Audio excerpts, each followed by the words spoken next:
through the last like 3 years or so in my own journey of really figuring out like what is going to make me happy, what's going to be fulfilling, like is working 80 hours a week really healthy, is lack of sleep, is my stress levels, like is this worth doing this and running my body and my life into the ground in that respect? And I said no. Welcome to Something More Human. I'm Sam. And I'm Elliot. We're a married couple exploring human connection and its impact on ours, our guests, and our listeners' lives. Join us in creating something more human.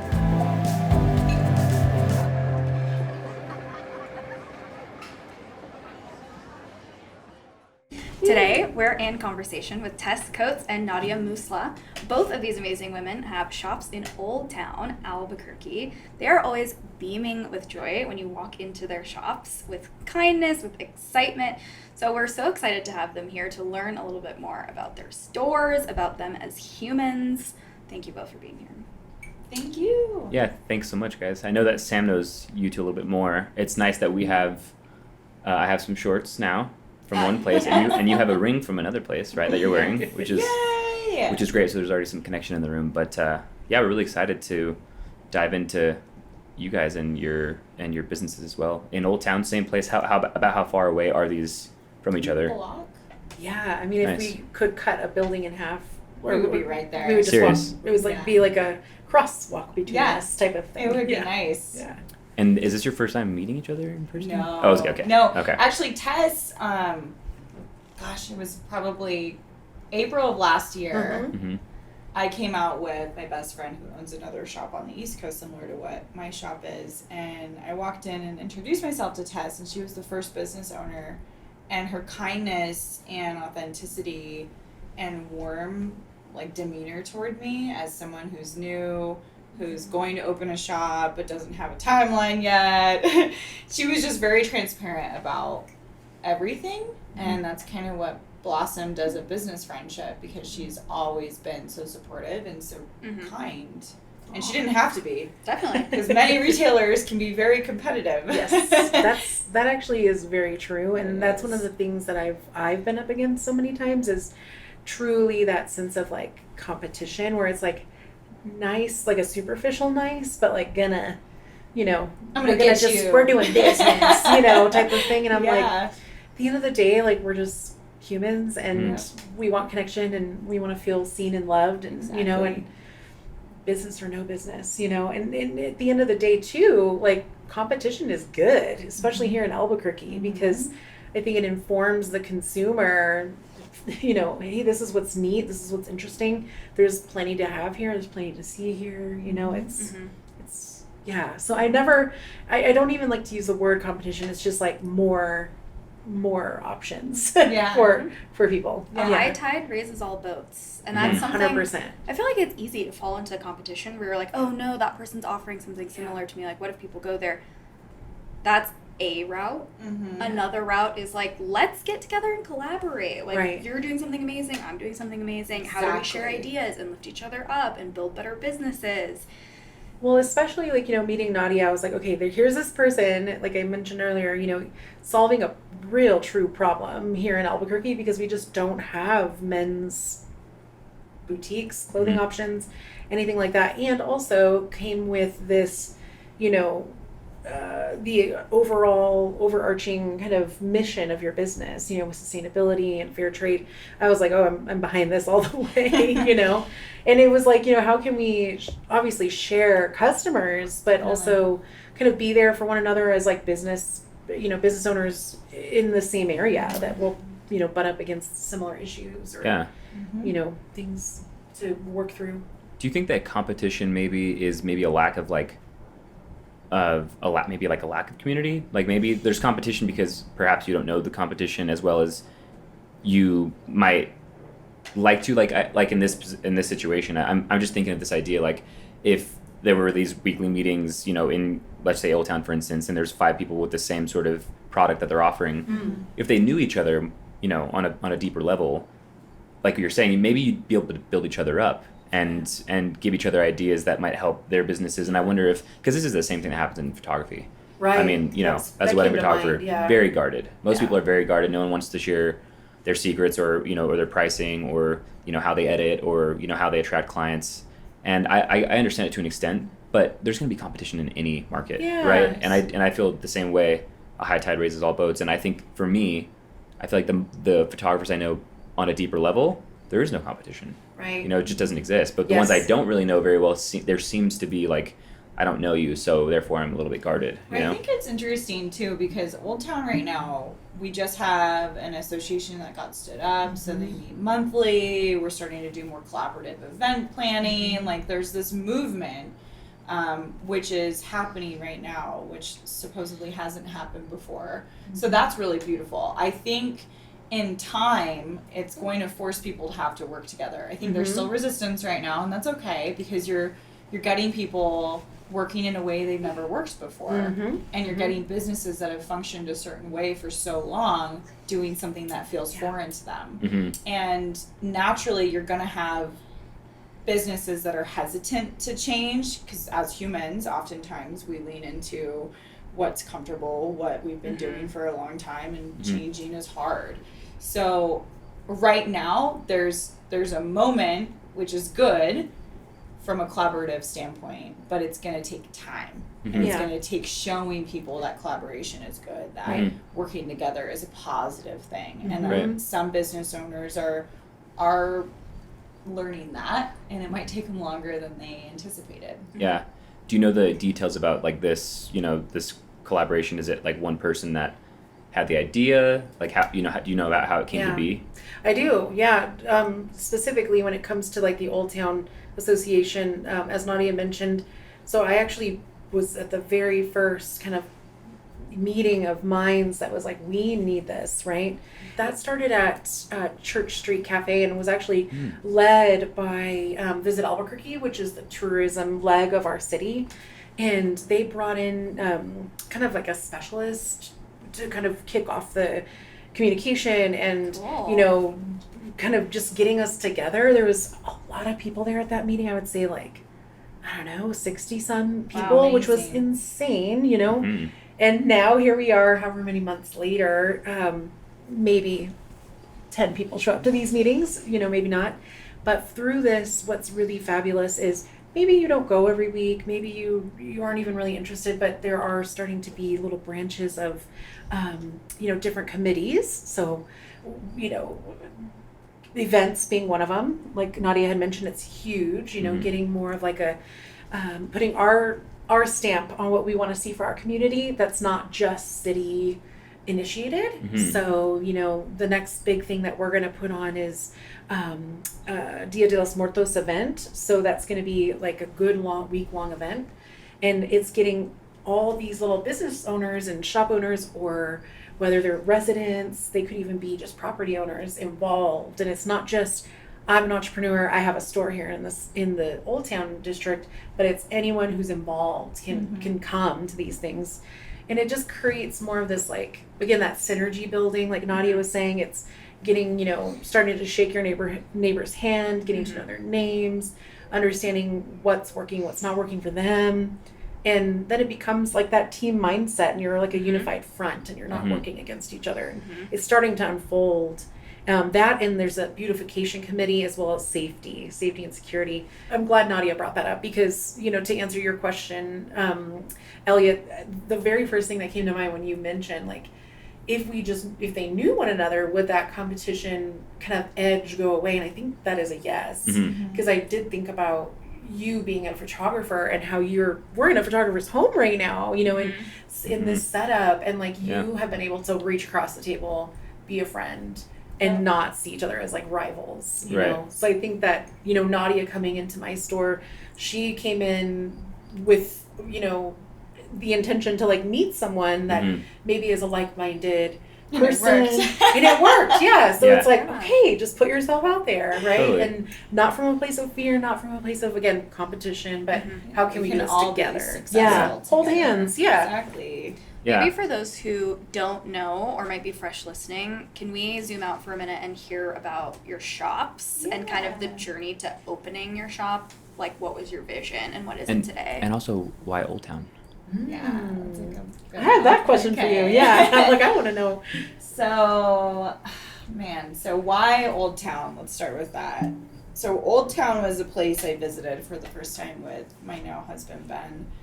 I had never been to New Mexico, and Old Town was one of the places we went to explore first. Mm. And I fell in love with it. I was like, how is this authentic New Mexican, like, culture hub of diversity and good food and shops? Like, how is this here? Like, I had no idea that a place like this could exist. The only other reference I had was Santa Fe, and that was beautiful in itself. But I was like, man, it would be cool one day to open a shop. Not even knowing that one day that would actually come to fruition. At that point, I was in tech. I was traveling, every single week, with clients, flying all over the U.S. for business, and it was busy and I was good. I was like, cool, got my corporate job, all is good. But through the last 3 years or so in my own journey of really figuring out what is going to make me happy, what's going to be fulfilling, is working 80 hours a week really healthy? Is lack of sleep? Is my stress levels? Is this worth doing this and running my body and my life into the ground in that respect? And I said no. So literally the day I quit my corporate job, I was a director of business development for a software company. 2 days later, the Old Town shop that I'm now in came up as an opportunity. Oh my gosh, that gives me chills. It was I literally love that. Kismet. that quick. And that was when I knew that there was something else I needed to do. And this idea in my head of opening up a men's shop is because there are no places for men to shop safely, comfortably, to really figure out what feels good on their body. It's just not socially accepted still.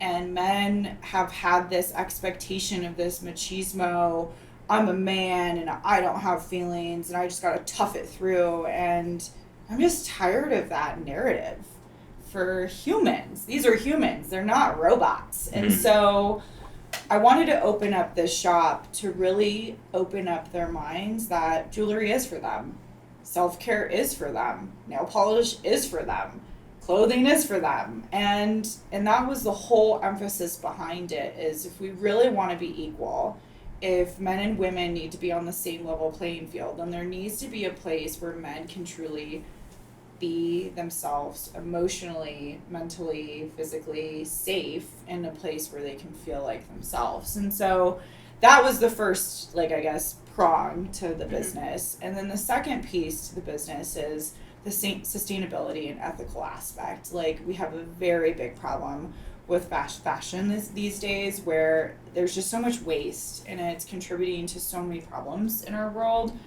And I wanted to really shine light to designers that are trying to change this and using sustainable fabrics like cotton and hemp and linen and raw silk, things that if you were to throw into the ground, it would, go back into the dirt and, be a part of the earth again. And so that was the mantra behind it. So safe place, but also shining light to people that care about how people are treated in the making of fashion, but also care about how the pieces are being made and what they're being made out of. And so that was it. And then once the shop became open and I got picked to have it, which was crazy because I'm a startup, and startups usually don't get picked because you have no background of financial anything. It's just kind of like, oh, we're gonna take a chance on you and it could go really well or it could go really bad. But so far it's been amazing because I'm, like Tess said, I'm filling a gap that didn't exist. And I have men who are coming in being like, I saw your post about the nail polish, I want some. And that right there is the whole point to this, is showing men they can be whoever they want to be, and that society and society's norms do not dictate who they are as a human. And how long have you been open?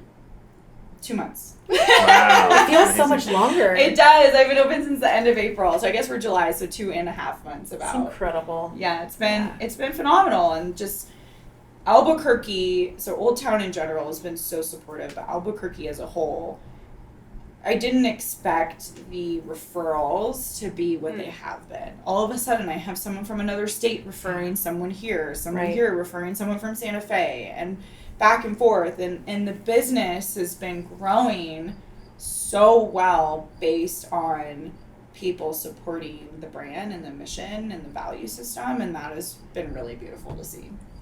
Cool. Yeah. That's awesome. That's the problem she was solving. I like it. It's even bigger than I understood, and it's so neat to hear like how you're actually providing those items. You know, Yeah.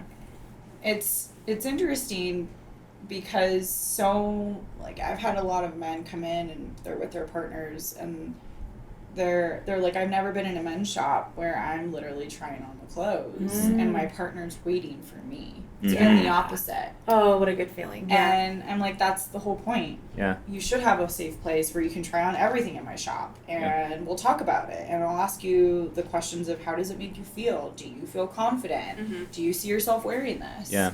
And seeing them light up and put on something where they're like, I feel beautiful in this. And that's a man saying that because society said, you know, those feminine words are not for men.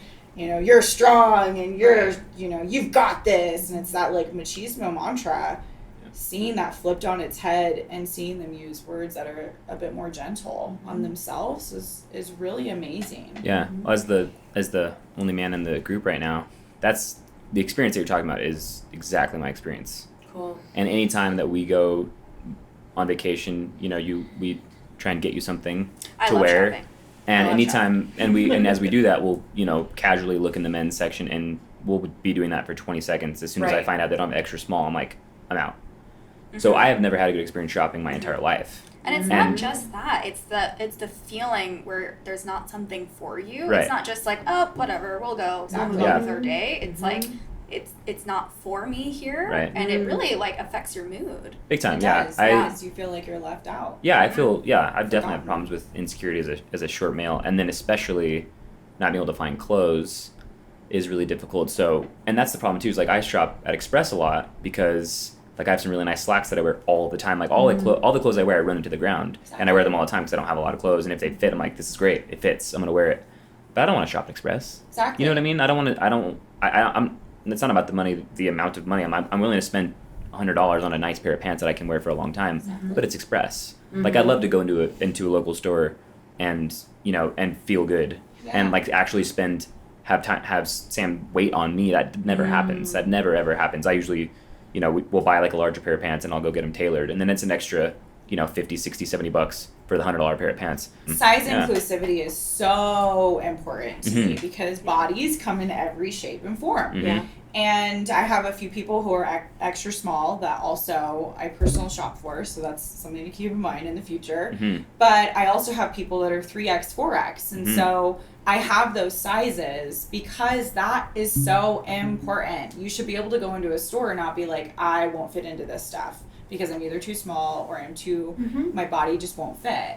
And in addition to the sizing inclusivity, I myself go out and source every week for various sizes of linen, cotton, silk pants. I go, you know, as high as I can find them or as low as I can find them. And I bring those in with the sole intention of making sure that I have something for someone. And is it exhausting sourcing? Absolutely. Do I go for hours and sometimes don't find anything? Yes. But to me, I keep doing it because that is the market that I want to make sure I'm continuing to fulfill, is making sure everyone that walks through my doors feels like they're welcome, regardless of their background, regardless of their economic standing, regardless of their diversity, regardless of their gender, whatever it is, I want them to feel loved and cared for. And I've had situations where there was a man literally last week, he's like, I'm too big for this. And I said, no, wait a second. So I pulled literally 7 items, every single one of them fit him perfect. And he bought them. Yeah, he was like, I've never been in a boutique where I have my size. And I go, well, now I have your number. And now every time that you are ready to shop with me, I'll make sure that I have those things that are going to make you feel good. And I already know the designer, and I know what fits you well and what doesn't, and we'll stick with that.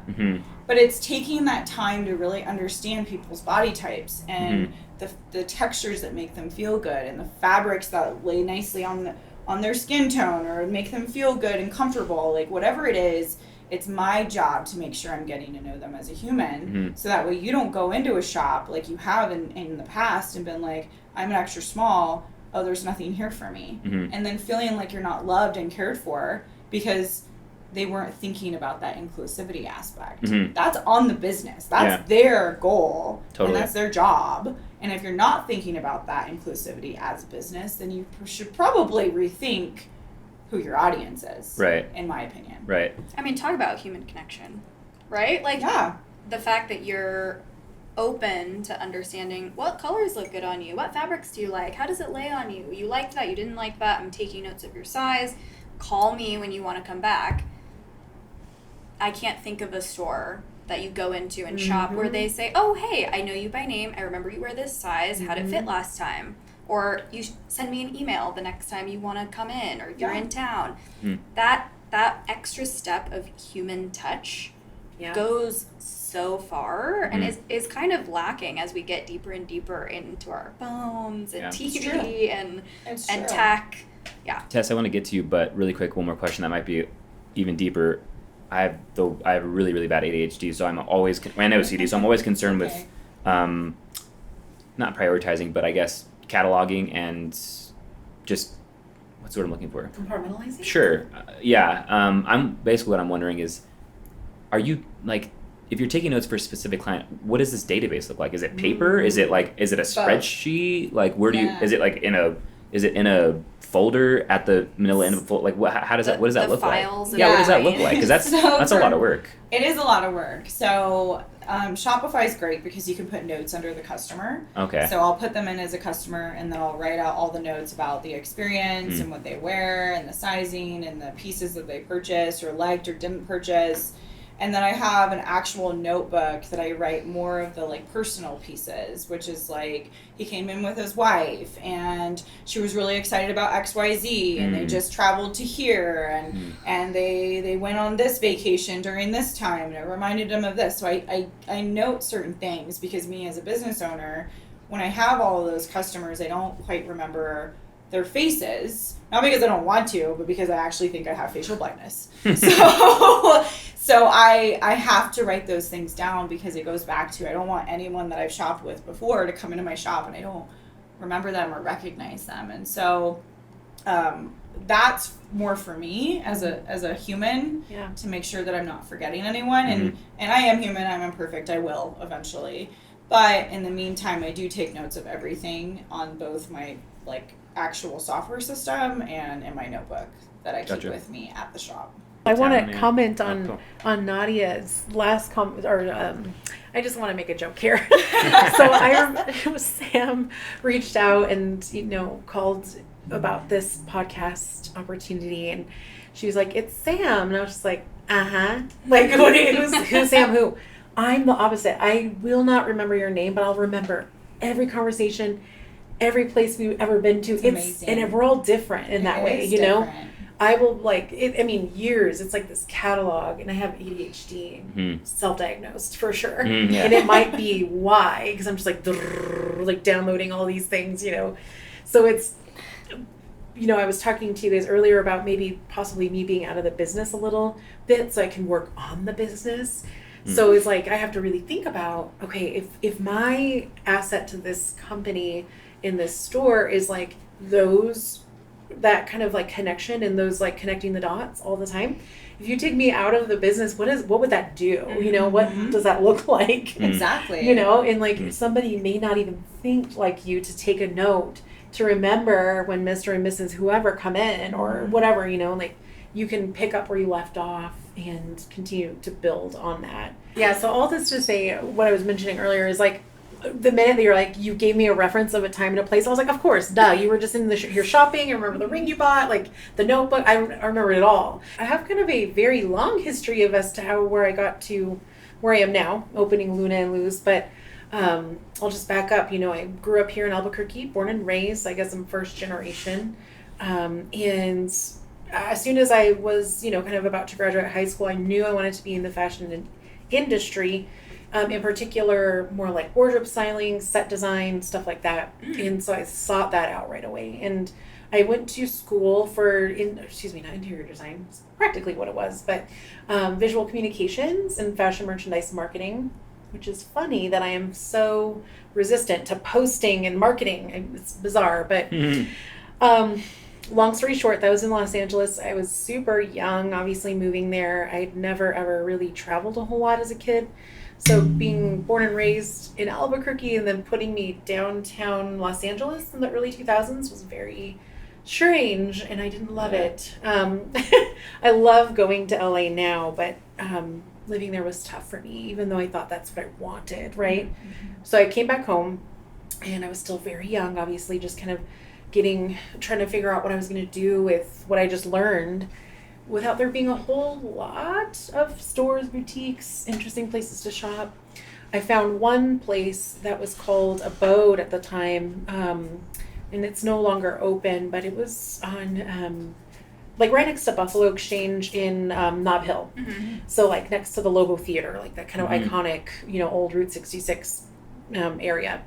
And I had just started working at Buffalo Exchange, which actually ended up being one of my most educational jobs ever, because I learned so much about construction and quality and identifying, different eras, et cetera, and grew on my own personal collection. But at that time, I was wanting to really connect with a shop owner, and that was Casey Rail of Abode. And we haven't seen a shop like hers ever since, honestly. During that time, I worked multiple years and, ended up managing Buffalo Exchange, and then, didn't want to do that anymore. Went on to anthropology, and I worked there for 7 or 8 years, I want to say. And that's when I started having children. Mm-hmm. But during that time, I was able to really apply myself in terms of what I had learned, and what I was in me all along was the kind of just making vignettes and kind of the overall design, look and feel of a space. And then I was able to learn and gain a ton of the anthropology way, because I think that is they've figured it out, right? So that was amazing, also helping to construct, in the art department, some of the big displays, and getting very hands-on. And then of course, just lots and lots of retail sales. Mm-hmm. Snap forward, I started moonlighting and got in big trouble by way of doing it. It started getting moonlighting is kind of just doing what you do well, but kind of as a side hustle while you're working for the man. So here I am with I guess my corporate job with anthropology, and then was hold on, people want what I'm doing. And so Marble Brewery and Betty's Bath and Day Spa and the Grove and places like this were hey, we need someone that can do what you do, which is making the store look beautiful and kind of coming up with displays and helping us pick our merchandise. And I was hell yeah, let's do it. That's cool. Yeah, I'm in. Passion. Yeah, I was yes. And plus, I got to kind of learn what it was like to set my own rate for those types of things, and learning how to write, agreements and that type of thing. Mm-hmm. But what I learned, of course, was I could do the job, but it gave me that flexibility, specifically because I was starting to have babies and grow a family, and being a little, less capable of fitting the mold of the retail grind, and in all reality, retail is a very non-family friendly environment, corporate world specifically. They really are just not. I can't say it enough, and I know there's so many people out there that are yeah, I know. Mm-hmm. Typically, you find that they will not give you full-time hours. You're always a part-time employee, and you have to be fully available with all these crazy hours, and it's only up to the business and the needs of the business as to when you'll actually be working. So essentially that means we will bring you in when we need you, and we're not going to give you benefits. Mm-hmm. Cool? That's just how it is. Right. So I was I can't do this anymore. While moonlighting, taking on these little side hustles of doing, visual displays and merchandising for these little businesses, I had this little aha moment during the kind of craze and the uprising of the mobile, food truck vibe. And I was oh, dude, let's do this. I don't have a a lot of capital to start a store. I've always wanted to have my own business. Here I am doing this for other businesses and I love it. But how can I also kind of like get in on this or do my version of it, right? And so I did a crowdfunding campaign to acquire a vintage Airstream. And I purchased the That's so Airstream. sick. It was so fun. Dang. But it was also exhausting. So it was my way of, let's get some, customer validation. Like, do they want me to kind of go and handpick local goods that aren't just crafty and, tchotchke? I don't want to like dumb it down or anything, but like truly well made, local goods, and just kind of, providing them to them at different locations, different events, coming up with different, ideas to, kind of get our community together.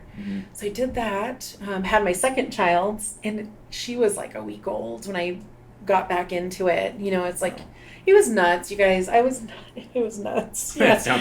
Yeah. So my second daughter, who's 7, she'll be 7 in November. She is the business. Like, she's just always been with me. But the Airstream was fun, you guys. It was really neat to like get out there, get that customer validation, really low, what am I trying to say here? Like low kind of entry into doing this, because I didn't have brick and mortar to pay for, or I didn't really have a lot of insurances I needed to worry about. It was just like, it's set up. expensive. Yes, you know this, because you're that investment in So hoping you think people are gonna, like what you're doing. Yeah, you're throwing shit on the wall. Yes. You're like, I hope this sticks. Totally, yeah. And you're like, I think this is cool. Yeah. And to this day, I still, every time I choose to bring something into the store, I'm like, I hope people like it. I see it every single time. It's a gut thing, where you're like, I think this is going to work, and you have to believe in it. But that's where truly like my, the beginning of making sure I had like kind of just growing my network and getting to know the local makers, developing relationships. And I know Nadia is going to totally relate to this. When you're deciding to carry someone's goods, it's not just a, hey, let me order this from you. It's like, here's who I am, here's what I'm up to, I love what you're doing. There's like research that goes into it, there's heart that goes into it. It's not just a cold call email, And I now am over 200 new Mexican brands, so that is a lot of relationship building, and that's what I'm good at, and it's what I love. I clearly have the gift of gab. I think Nadia and I both do. This is why we're probably starting this podcast with you guys. So that's, that's where it was at, and that's how it all began. And it was just kind of like, seeking any opportunity I could to connect to, what's happening in the city. And now we see pop-up, market, event, workshop, like constantly, and none of that was happening when I was getting started. But I love seeing that that's starting to take place now, where it's like, wow, there's multiple things you can do in a weekend. But before, I had to get real scrappy and kind of figure it out. It's like, all right, so myself and Amelia, she and I started Sister Bar's Moonstone pop-up, like way back when. I don't know if you guys are familiar with it, but it's probably like 7 or 8 years old now. But like a lot of like firsts. Like we started with Humble's birthday bash. It was like me and Shayla Gurney organizing that. It was just a lot of these like starting things that are now like going, you know what I mean? But then it was like, cool. Let's go inward. Let's remind ourselves, Tess, like, it is good to build community. It is good to see people succeed. However, what are we doing? Like, how is that going to start to like, creep into like what I'm up to? So how long did it take you? How long were you doing like pop-up style Airstream to brick and mortar? What did that transition look like? This is where it gets interesting. I think I'm literally gabbing because I'm like, oh gosh, here we go. It's been a journey. So from Airstream to brick and mortar, I'm thinking it was probably about 2 years, if I'm recollecting properly.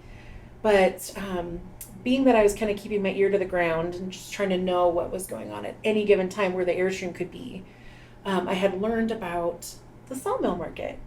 And the sawmill market was this new idea that was about to happen, and it sounded like it was high design and very, food oriented, but it could be very interesting in this whole district, right? Which is now Sawmill Market and Sawmill District. And at the time, I was still working very closely with Lauren Green from The Grove, one of the owners there. And they had just celebrated their 10-year anniversary. And she was very much like, what's next for me? Like, what do I do? I've done this.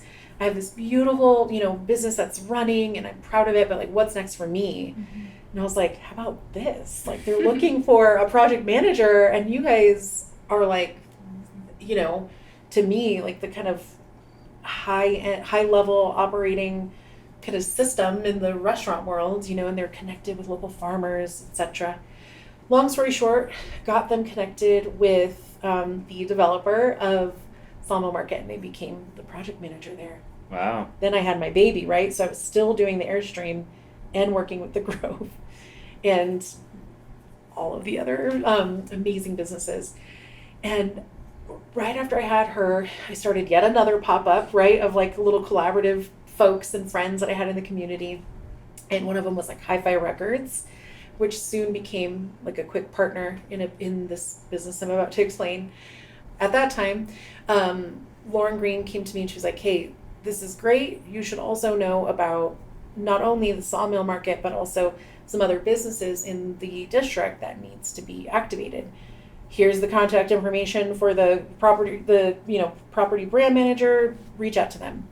I did, and I had every intention of just like figuring out how I can like plug into events or whatever I could do there, assist or consult. Well, that turned into a full-fledged business idea for this humongous space that was like almost 9,000 square feet. Wow. Yeah. And I remember very clearly, Vidalia was 3 months at this time, so I was breastfeeding, and I was writing. I had on either my right or my left, depending on what side I was breastfeeding on, my laptop, and I was writing my business plan for what became Spurline. And I had, So I was like, okay, there's already these little rooms broken up. So if I have to work with these walls, then how do I do that, right? So it was obvious: men's, women's, kids, records, home, coffee, like what you've seen, right, in bigger cities. Mm-hmm. Then it was just plug and play at that point. It was like, okay, all right, if we do that, what does that look like? Like, it's not just like, here's the idea. It's like, okay, with this idea, here's who I'm going to activate in those spaces, But realizing, I had to, it hasn't been done in Albuquerque before, so I had to really make sure that it was going to be a sustainable model for that much space. So, of course, I pulled in all of my kind of community and all of that networking that I had been doing and those events, and started to say, hey, here's what I want to do. Are you into it? I pitched the idea. The idea was accepted, and then I went into business and in a partnership. Yeah, with Meet Spurline. So it was interesting. It was a lot of learning. It was a very fast growth and very fast paced, and I tend to like that, and I kind of thrive in a little bit of chaos. Mm-hmm. And I'll kind of fast forward a little bit, but here comes COVID-19. Here comes sort of icky partnership stuff, and that is no longer, and I do understand that they've closed the store, Mm-hmm. but it's one of my, something I'm very proud of that I got to do, and was like, I did that, and I can do this for myself. Well, you started it. You built it. Yeah, you're right. You literally put the business plan together that said, here's how it's...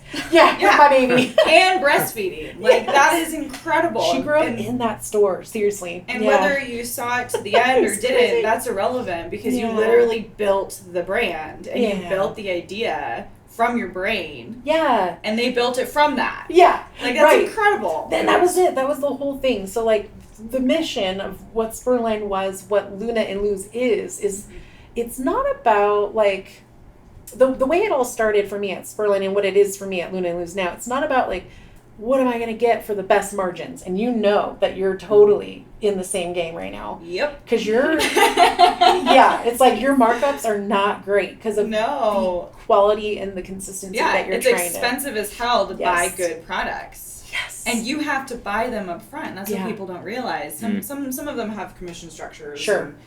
But I don't. Yeah. Guessing you don't. Yeah, you're tricky. No, I do have quite a bit of consignment agreements with quite a few. Yeah, which helps me a lot because I'm able to showcase a wider range of someone's collection versus like, I can buy 2 of those rings right now. You know, it's like, I know that having 12 of your things are going to support the overall sale of their stuff, and it has worked. Yes. But then there's some stuff I need to go wholly owned on, and those things I know are going to sell without a doubt all day long. So I do often start on a consignment kind of structure. If it's like a new company that I want to hang out and see, and see how they do. Yeah, absolutely. And then it's like, okay, the goal is to identify exactly what it is that our customers are loving, and let's just keep going on that, you know. But a lot of the time, you know, one of my greatest jewelry vendors, it's all one of a kind every time, and I'm sure you relate to that too with some of your vendors, where it's like, this is it. You get what you get. You know, it's never going to be, you know, wash, rinse, repeat. Yeah. And that's the beauty of it, because it's not like I'm ordering from the catalog all the time. It's like you have those relationships. The vendor, the artisan that you're working with gets to know what your customers like. And then we start to cater it truly to that customer, like who they are. Yeah. Like I have the overall ethos, the idea, you know, like you, but then the customer, they will tell you with their dollar, you know, and then it's like, okay, we're not doing that. We're only doing this, or let's try this.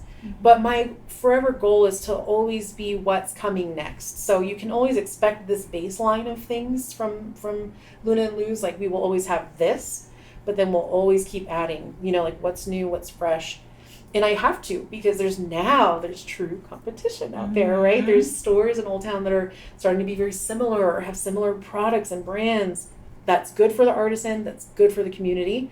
And I also... With Above Snakes, everything, like maker-wise and fabric-wise, is all made with the slow intention, right? So, like, a lot of the products that you're putting on your skin, I know all the humans that make it. And that's cool, because that's how it should be, in my opinion.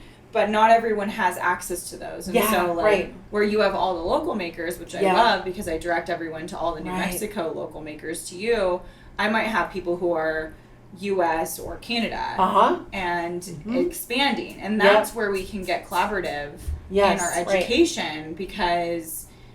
And it goes back to that topic that we were talking about with competition. We can kind of get rid of some of that, like, air in regards to the competition and make it good in a sense of collaborative. Because I intentionally do not bring in local makers because I know she carries them. Why would I? I'm going to do my extra research and bring in people that are local, per se, makers, but from other states. Regional or just small batch. And exactly. But where I think it can get a little dicey is when you have multiple shops carrying the same brands. And that is where I could see us doing each other an injustice, because then you're forcing consumers to pick which shop instead of being collaborative and saying, okay, you're going to carry this? Cool. You're going to carry this. I might carry a similar brand, but I'll make sure I don't carry the same colors. Like, it's funny. Such a tough thing that's a lot of, to find that balance. It's kind of a lot of communication involved there, you know? You're being very, very thoughtful, I have to say, because there are so many people right now in that are constantly kind of doing their research and then coming and like basically doing similar things, you know, and I find it as like, sometimes I get like, my face gets red over it because I'm like, I've done so much work, but then I'm also like, I think it's okay. You know what I mean? I'm like, go for it. Like my ego wants to get like, meh. But then I'm like, okay, can this also be informing the customer of this is what we're about? Kind of going back to like, why Old Town? Yes. So what Nadia is talking about too, and is so true, that we see 30 of the same stores selling the same exact things for the past 27 years, you know? Maybe Nadia and I can have a very similar kind of ethos, aesthetic. And I think that like what I'm trying to get to is I have to be okay with knowing that if maybe this is like the inspiration, and then they're going to be launching that brand in their shop, then maybe that vendor is probably going to do even better than they'll do in just one shop, you know? So I have to let my little ego go and think like that sometimes, you know, and a lot of the time it is hard. Yeah. But then I realize, okay, like I have no control over this. And same thing goes for when I knew things kind of got ugly with the place that shall not be named, as I call it now.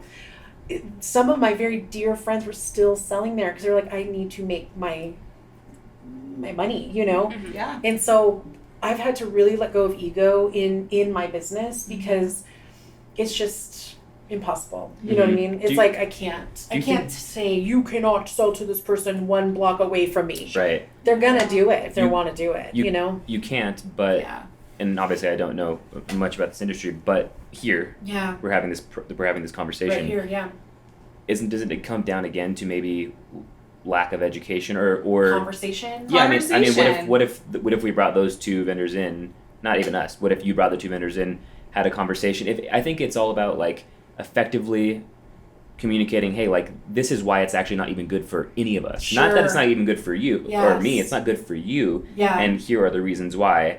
And if we can, you know, really prevent that overlap, we'll be more successful. Right. You know, and here is literally why. And here's the why. Yeah. You so know? like that's like the work that Nadia is talking about, right? Yeah, Where it's like she's like, I'm mindful of this, you know? Yeah. It's interesting because like I can't stop it, but I also know like I don't know. I have to learn to just kind of lean into it a little bit, and it gives me, like I said, that little like, okay, well, what's next? I right? think as business owners, we should be mindful of what other businesses are selling. Yeah, I really think we do because if we all want to stand out, we should all try to be differentiated in one way or another. I so agree. And this is just my personal opinion, is if Tess carries brands that I would love to carry, I'm not going to carry them. Because she carries them. I'm going to be like, I love those brands, but I'm going to send them over there. There's a couple brands at Lapis Room that they carry, and I don't want to carry those brands because I want them to flourish and succeed with those brands. Do I love those brands? Absolutely. Would I love to carry them? Absolutely. Yeah. But I'm not going to do it because I'd rather be like, there's also this brand carried at Lapis Room because that's good for them. Right. Yeah. Just like, oh, there's like this brand. Yeah. Like, Moonstone is carried at your shop. Yeah. And I'm like, oh my God, I freaking love her candles. Sure. She hand makes everything from the container. Oh, Bad Moon on the Rice. Bad Moon on the Rice. Thank you. And I'm like, I wouldn't even want to go and ask her to come into my shop because she's already established. Why would I do that? Thanks, Nadia. I think this is an interesting conversation because it also opens up diversification. Yes. Because Albuquerque and New Mexico at large have so many makers. We do. So and there's enough room for all of us to have different makers in each shop. Sure. Right. There was one very, very, very, very successful, and she's crushing it here in Albuquerque. She asked if there's a collaboration, and I politely said no. Because I already know that she's in a lot of shops around me. And I'm cool with that. That's amazing. I'll keep blowing her up and keep suggesting go buy her candles. But for me personally, I don't want to bring in that competition that doesn't need to be there when I could say, Tess has all these brands I freaking love. They're all local. You want locally made? Go to her shop. And I literally send people to her shop all the time for that because I know about the makers that she has. It's a both and. It's a both and. And I would hope that more retailers as they pop up, is it more time and energy to find new and innovative? Absolutely. It takes me hours to find. Yeah. It is fun. It takes me hours. Like I'm trying to find a new candlestick company because I have a collaboration with Margot from Dust Ceramics coming in.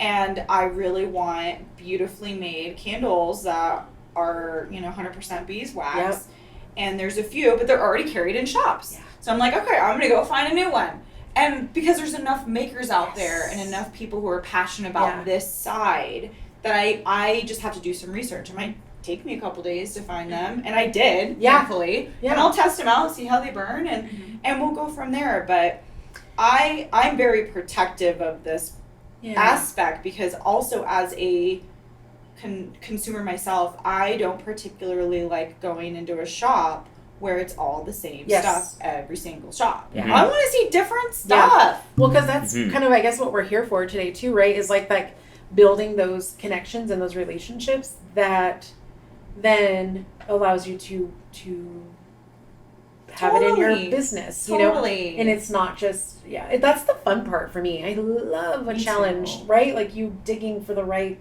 thing and finding the right person for that thing, and, you know. Exactly. And appreciating the difference between the shops, because if every shop looks and has the same stuff, then you're not really a differentiated shop. Right. You're the same fucking shop. Yes. Yeah. So we, as retailers, need to be mindful of that. And the whole point of opening up a retailer space, in my opinion, is to have differentiation and not being exactly like the person next door.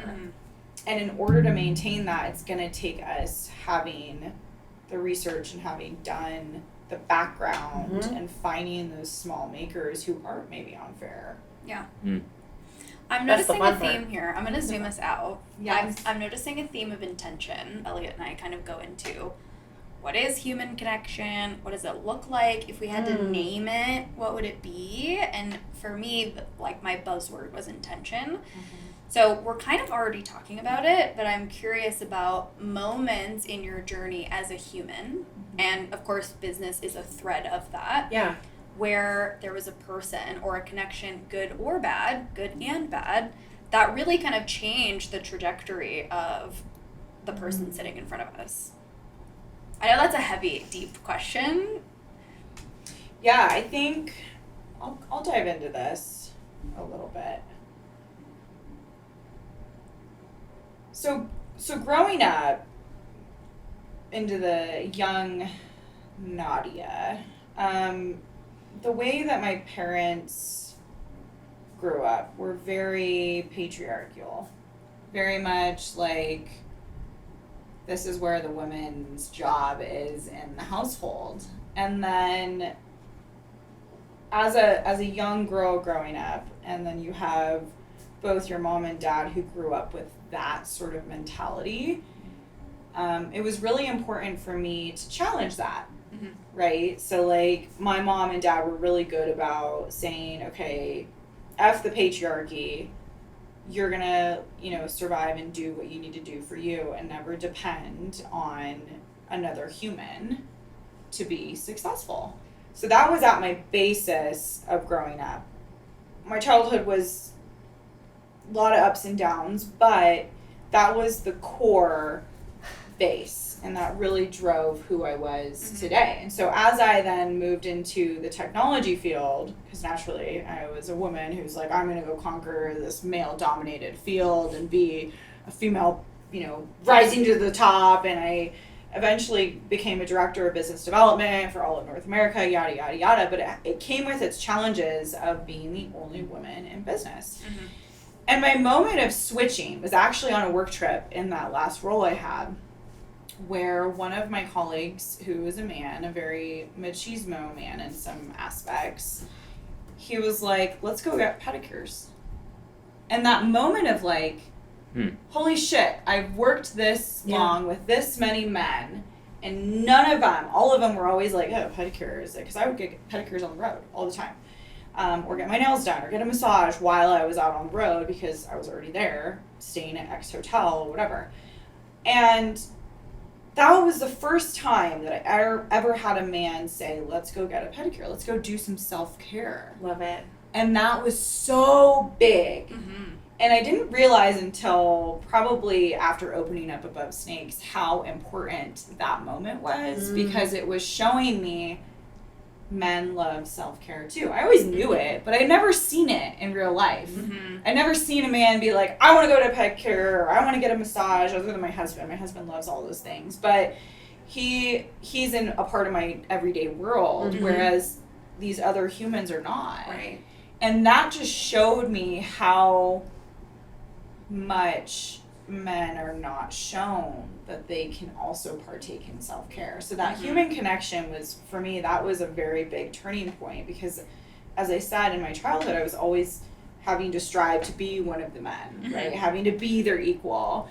And then now that I was their equal, it was like, holy shit, there's still a gap there. We need to fix this. And so I think that was probably like my turning point of like why I wanted to do this and why it Yeah. really drives it to that, like, why it's important. That's not at all where I thought you were going to go with that story. And Me neither. I love I was like, oh, surprised. some shit's going Yes. down. Some awful human. Yeah. There was a big turning point for me leaving the tech industry was the gender discrimination and sexual harassment aspects that do take place in a male dominated field, and it was something I had dealt with my entire career. Yeah. And funny enough, opening up a men's shop to show them the aspects of what it's like to be emotional.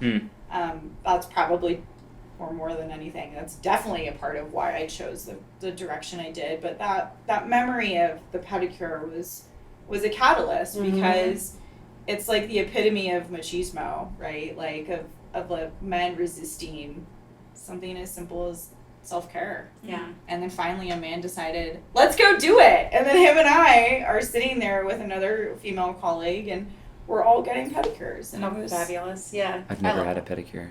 I'm trying to convince you. That's my point. Ever. Why not? Or a manicure. Why not? To be fair, honestly, I'm very self-conscious of my feet. My sisters tortured me as a child about my feet.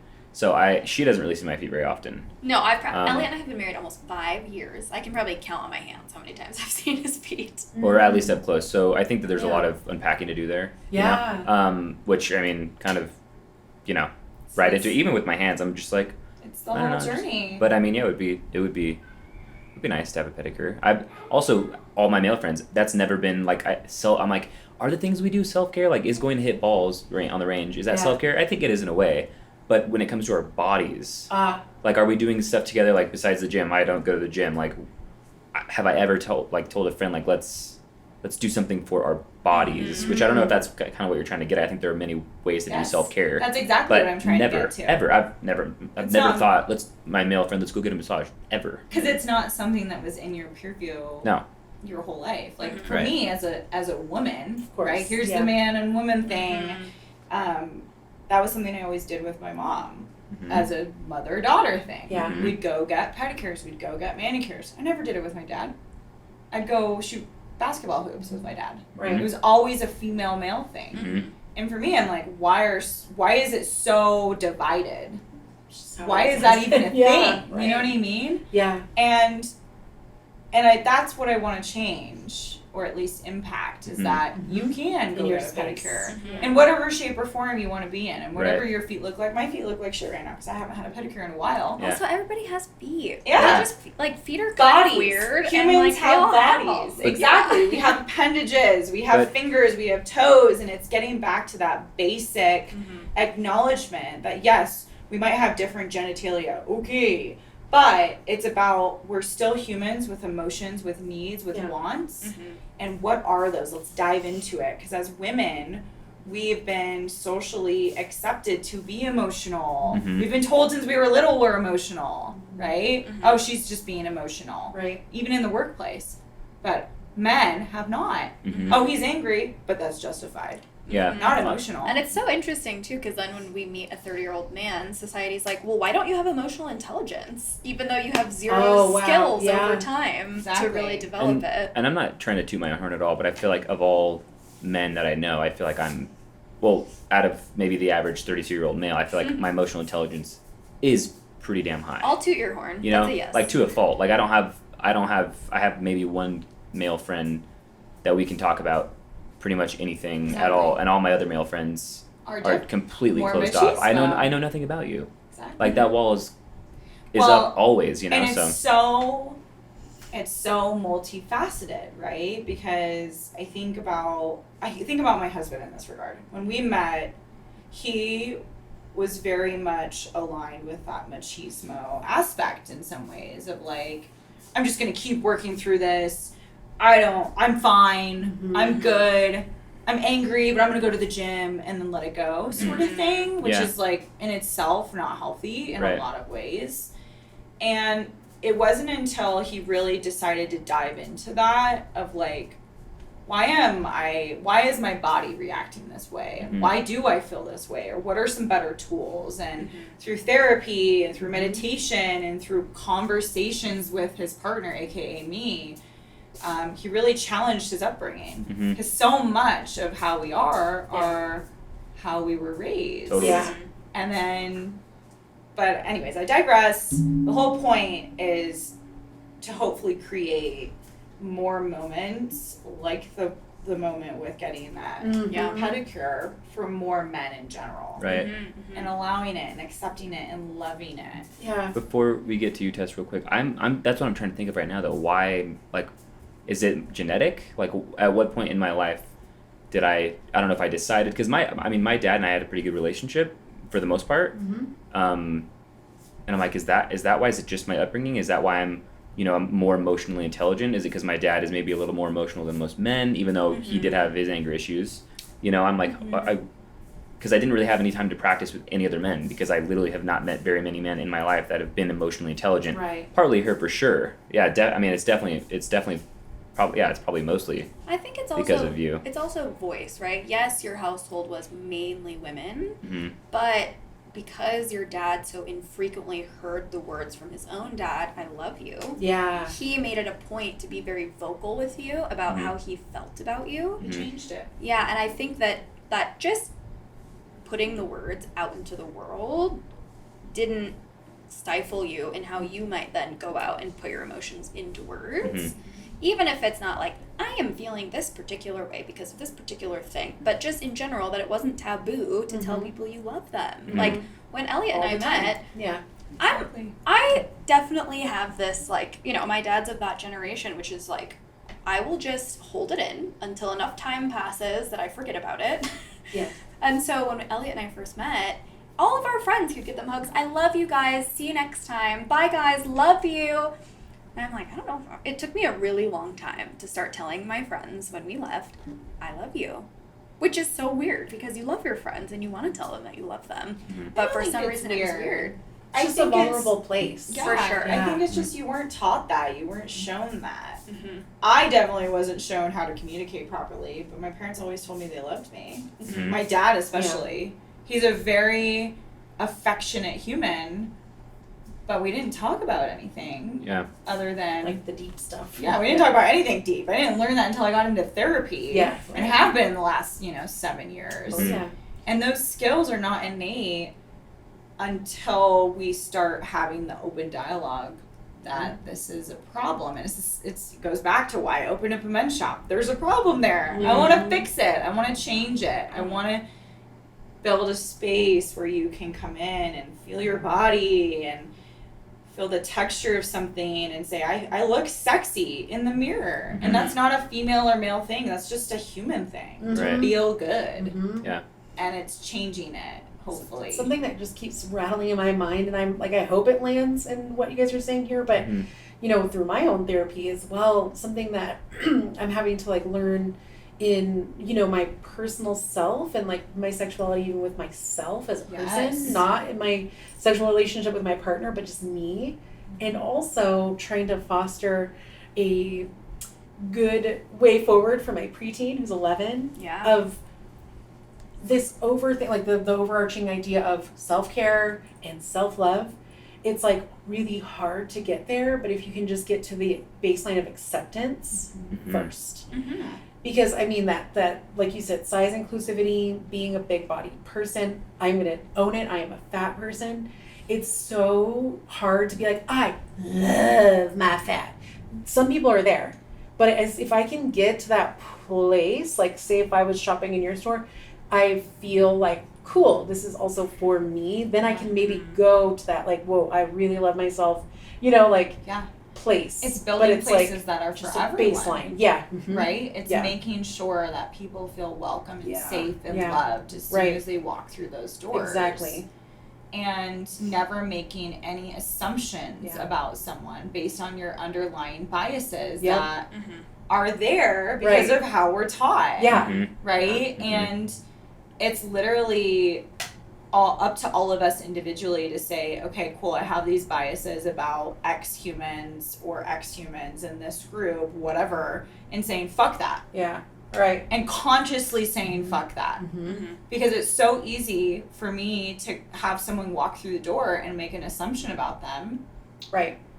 But that's so wrong of me as a business owner because I shouldn't. They're just a human. That's my assumption. What are you, human? Cool. That's it. Right. Right. Yeah. I don't know if you answered that question actually, Tess, about the person. What was the question? The person that sort of changed your. Or it doesn't even have to be a person, but a connection Or that, situation. Yeah, good or bad, Yeah. was a catalyst or flipped a switch or really stands out as kind of a moment in business and in life. Right. Like also taking the 10,000 foot view that we're all just humans sitting at this couch. Yeah. So I'm gonna go the direction of when I was very young and establishing what I wanted to do, but even just as a child being observant and being impacted by my mom's mother, who we called Oma, so that's German for grandma, right? Mm-hmm. And she, this is gonna be a little like my woo-woo side is coming out here, so I'm just gonna own it. I love it. But when she was passing away of cancer, we were really close with her. We saw her from the start to the, to the end. Mm-hmm. And I had the absolute pleasure of being right above her and kind of just in her vortex, in her space of crossing, of passing from this life to the next. Mm-hmm. And she had one little spurt of energy left right before she moved on. And I was singing above her and she just held me. She just picked herself up and just like held on to me to the point where you're like pulling away and she's still holding, and I'm like, okay, cool. So I just stayed there with it, and I was able to actually be able, of course, kind of manage and understand her passing in a different way because of it. But what's bigger than that, a lot of the time people will ask me, how can you do what you do? Like, how do you know how to make things look and feel? Yes, I did learn some stuff at school, right? Why are you doing what you're doing? Where did this come from? And I'm telling you guys, she literally gave me that. Like, it was like an actual transfer from her to me. Goosebumps. And I can promise you that's what happened. Yeah. So I was like, that is, because there's so much, you guys, that I'm like, I have no idea, no clue. Just like all of us in the things that we're good at, the things that we're interested in, or the things that we want to know more about or that come naturally to us, it's like you can't explain it, right? Mm-hmm. And we all have whatever that is, career or not career, so I would say like that is the most important, pivotal, kind of impactful moment. But beyond that, I just, that true transfer of like, here's this to you. Yeah. He was also, observing like how she operated, what she did with her life, all the way down to like the types of water she drank, like everything, all those little details that I observed, and want to be a lot like, so I think there's something to be said about like generational, kind of like multi-generational upbringing, and that I can see being really important for our kiddos, and I think is so cool to see in a lot of cultures that maybe aren't truly American, but where like, the Japanese, for example, like they live together forever, until someone gets married, but it's like mom, dad, kids, multi-generational grandpas, they're all in the same home. And I think there's something so interesting that can come from that, like those foundational kind of things that come with it, but that's the good stuff. I would say like there's also some like trauma and like crazy shit that I'm still working through that I would say has pushed me and helped me have this kind of rise from the ashes that I think we all kind of have, that it's like, yeah, that's there, but I also don't want that to be it. There's also true magic that has gotten me where I am, And then I think, listening and being open to and, like the whole everything happens for a reason thing. Like it's so beautiful when you, like Nadia had mentioned earlier that she quit her career, her lifelong career, and 2 days later this window opened, Yeah, it was crazy. It was, and it's like the most epic, beautiful space in Old Town. It's like a standalone, but it was like there are moments when that happens, and you're like, oh, it is literally meant for me. Yeah. When it's like everything just unravels for you. It's like that door closed, it hurt, it was whatever, and then all this stuff comes flooding. And it's so beautiful when it reveals itself immediately, and sometimes it's not until we're like, years and years later, they're like, aha, thanks for that happening, even though I didn't want that to happen, or that's not how I wanted it to go. Or It's I didn't just, understand in that moment. Totally. It's Yeah. kind of like surrendering, you know? Yeah. Exactly. That's I know what it was gonna sounds- say. Yeah. Surrendering. It sounds cliche, but I am so like deep in embodying a Mm. big door closing. Mhm. Just make space for another big door to open. 100%. And some of those cliches are just straight up true. Like, Yeah. even if you It's- can't see yeah. it, declining a big opportunity or saying I'm not going down that path, even though I thought I would, make space for you to turn around and go a different path. Yeah. Even if you have to Absolutely. forge it yourself. Completely. Mhm. Completely. As we start to wrap up, I'm curious about very specific and kind of tangible things that listeners can walk away, whether they're business owners or just humans going about the world trying to make connection. A couple of themes I'm hearing are like knowledge transfer, whether that's from your parents or to your children, or even as a community member to the other people in your community. Yeah. Like Elliot's talking about, how do you show people the value and educate them in something? Another one I heard was trusting your intuition. This Yes. piece of openness to yourself, to Yeah. other people, putting yourself out there like, Yeah. I don't know this stranger, but I'm going to introduce myself. Absolutely. If it goes well, that would be awesome. Yeah. Right. That was it. Go for it. Yeah, that was it. Yeah. Yeah. I mean, I am right now personally in a place of like, you know, like your heart and your head, and then I think your gut. You know what I mean? Like there's my gut 1000%. is never wrong. My heart and my head will get a little kind of like they battle each other, but then it's like, like just really like bracing and like bearing down to the gut, you know, and it's not always the answer you want, you know. Agreed. And not being afraid, right? Like, I mean, or taking that fear and just pushing through it. Like introducing someone. You're introducing yourself to someone. Nadia and I, again, returning to, we have the gift of gab. Like, we're comfortable being thrown into a room. I'm reading you that way. I'm totally No, it's hope I'm true. right. It's But what if somebody wasn't and they wanted to get started on something? Like, well, what does that look like? The other piece to it too is just to be kind. Yeah. I think being kind is such an important baseline because you never know what's going on in someone's head. You never know about their insecurities. You never know what they're dealing with. You never know if they're having a good day or a bad day. And at the basis, people just want to feel loved and people want to feel included and important. And you can show that by just being kind when someone, you know, walks through your door in our shops and greeting them and treating them as humans versus a paying customer.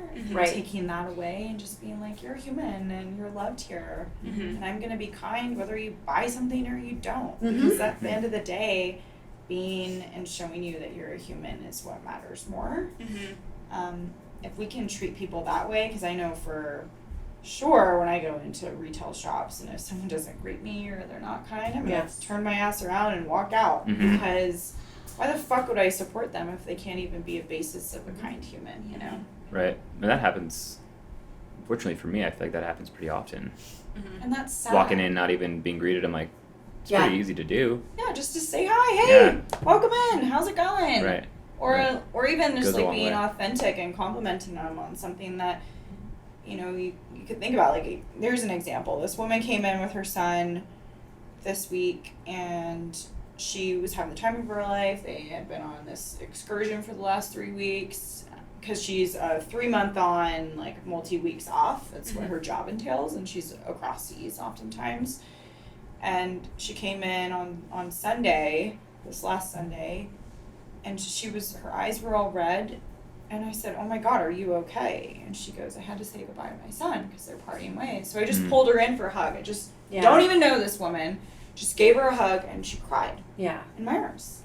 And that took no effort on my part to like see and notice and make sure that she felt validated in what she was feeling. And if we did more of that, that would go so far.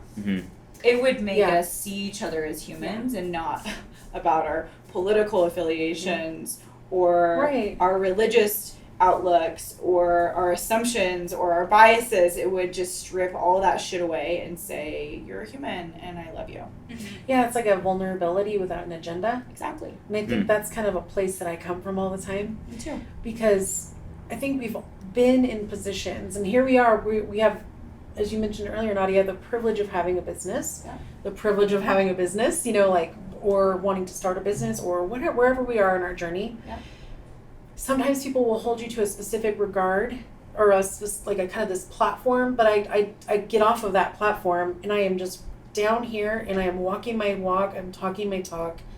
I'm not behaving any different way. I am not, you know what I'm saying? It's just, it's You're staying authentic. true. It's real, it's dirty, it's interesting, it's, you know, it's everything. And it's not dirty, removing messy, I should say, but and you're removing any arrogance correct. that a Yes. platform like this could Yes. give you. Because at the end of the day, you're not any better than the humans that walk through your yes. door. Yeah. Yep. Because you happen to have money to open up a business. And now you're unrelatable, right? Yes. If you're up here, like, how are you making connections with people? Yeah. Like, How what can is your you? what does your day to day look Exactly. like? Are you satisfied when you go home? And you definitely get more satisfaction and feel good endorphins when you're kind to people. Mm-hmm. Yeah. Yeah. You feel good when you're kind and have great conversation. You literally go home and you're like, wow, that was a good day. I tend to be kind of like an anti-seller in my space because I almost get more like nervous about trying to like make a sale than I am just trying to like get deep with someone. Mm. You know, it sounds like maybe you're similar, Mhm. where I'm like, oh my God, they came in to shop and I literally just talked to them for 30 minutes. And I think I've done that with you.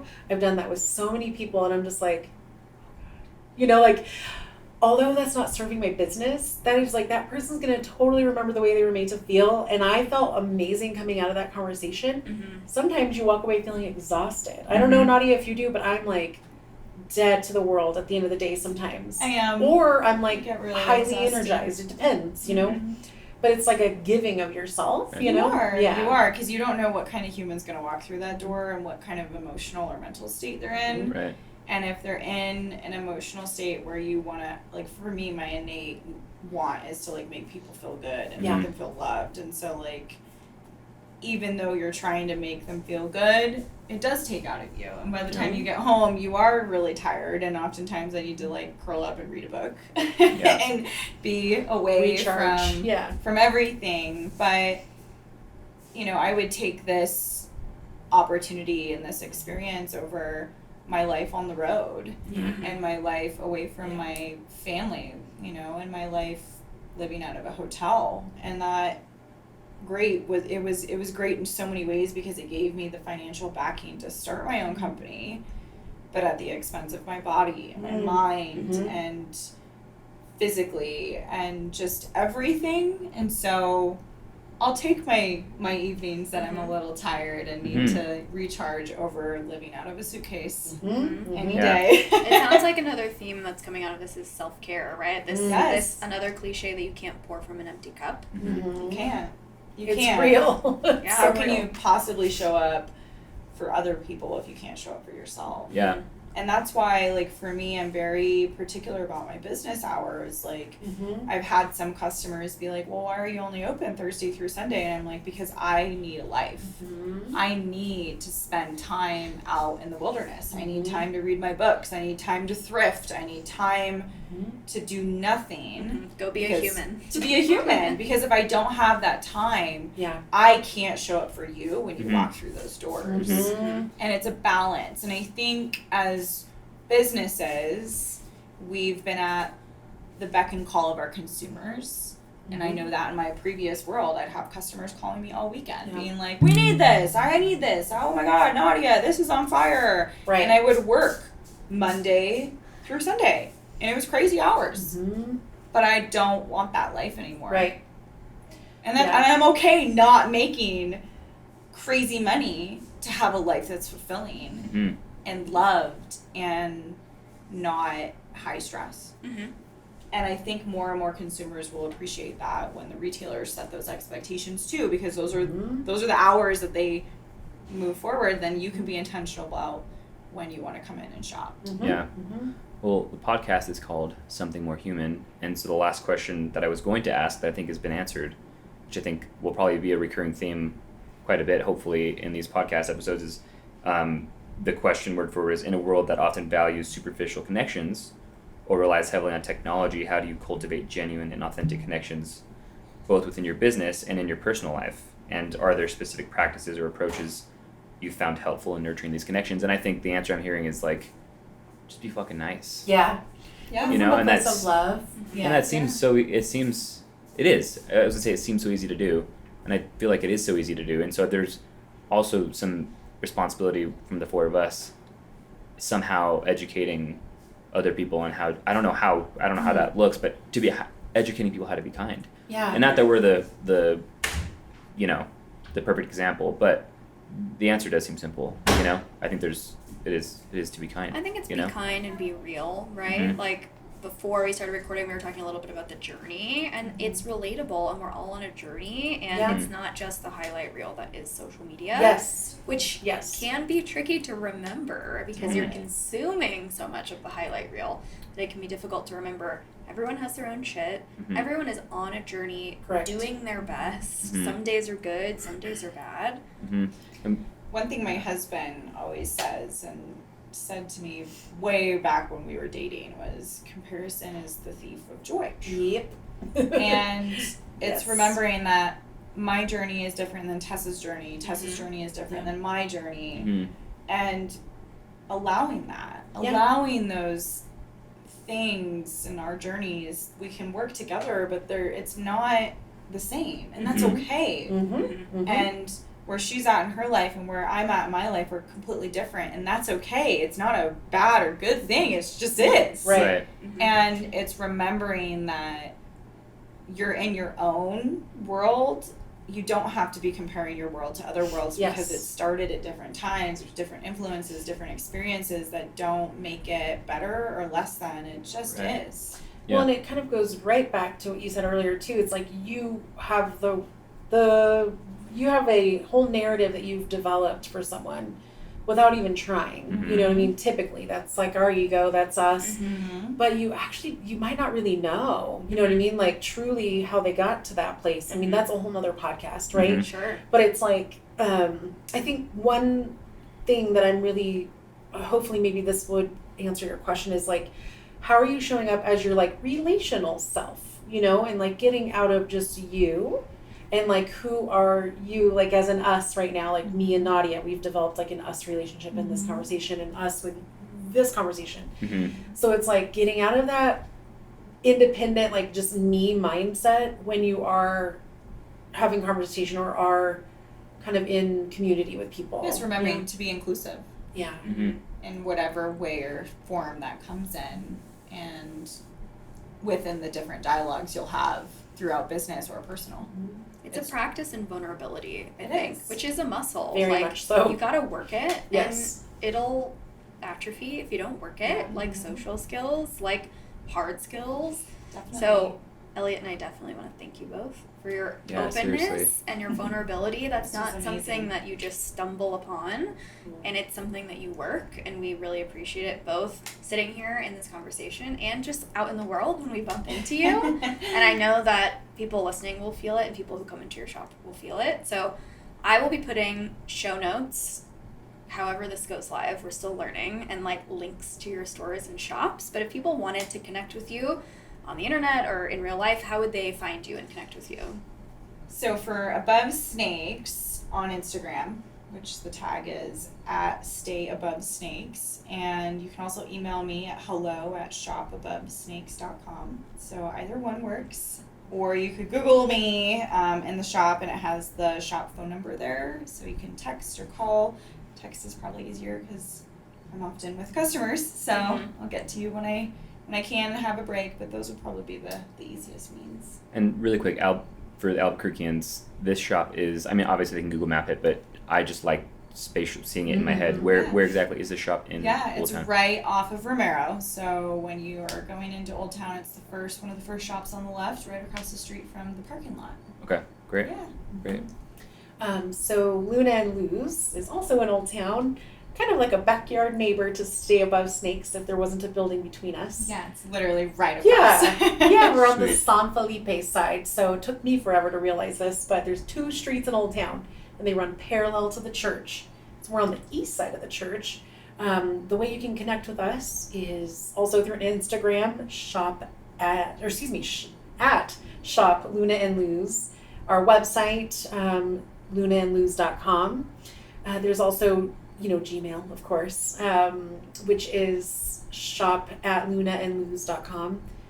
And come see us. I think, being online is great, but often we keep a lot of things just in store only, so we get to connect with you and be in the moment together. Yeah. Sam and I want to thank you so much for listening to Something More Human.